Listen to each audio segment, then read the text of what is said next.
என் உடன் பிறந்த தம்பி டாக்டர் கேடி மறைவிற்கு பிறகு என் உடன்பிறவா தம்பி புகழேந்தி மறைந்திருப்பது கட்சிக்கு மட்டுமல்ல என் குடும்பத்திலே ஒருவரை இறந்துவிட்டார்.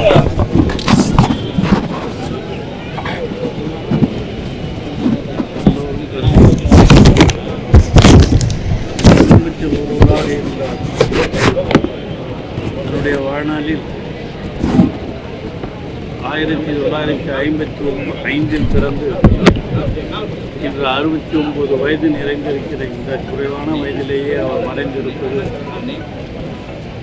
எங்களுக்கெல்லாம் உண்மையிலேயே மிகப்பெரும் துயரத்தை ஏற்படுத்தி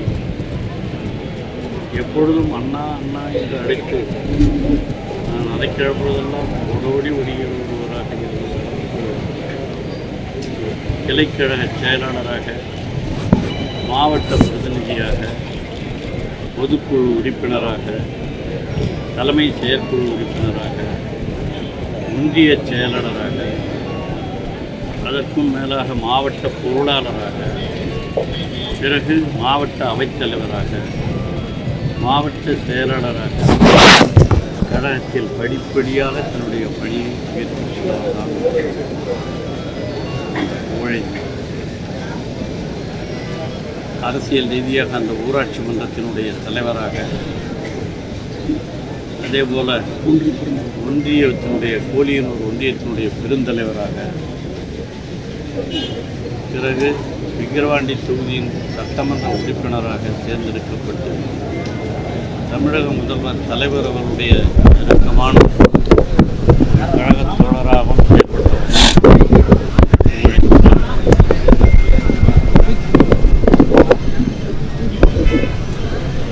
அவருக்கு இருந்த வியாதி நீண்ட நாட்களாக அவரே யாரிடமும் சொல்லாமல் மறைத்து வைத்திருந்தார்.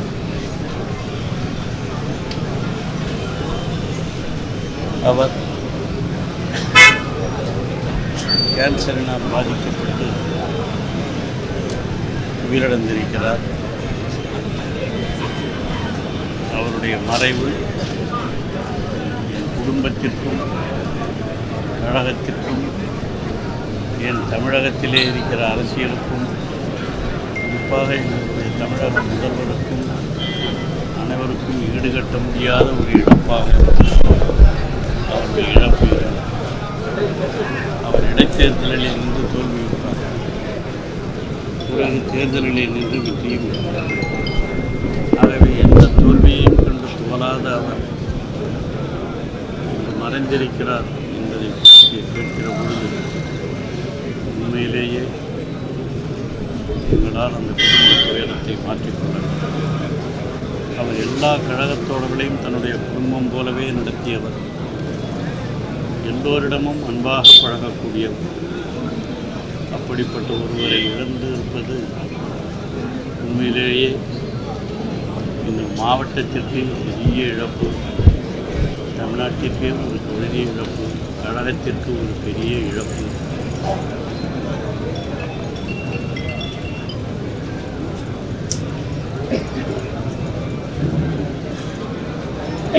அவரை இழந்து மறைந்த அவருடைய துணைவியார், அவருடைய பிள்ளைகள் எல்லாம் எங்கள் வீட்டுக்கு பக்கத்தில் இருக்க பிள்ளைங்க தான், என் பிள்ளைங்க மாதிரி தான் எல்லாத்தையும் வளர்த்தாங்க. அவர்களுக்கெல்லாம் ஆழ்ந்த இரங்கலை தெரிவித்துக் கொள்கிறேன்.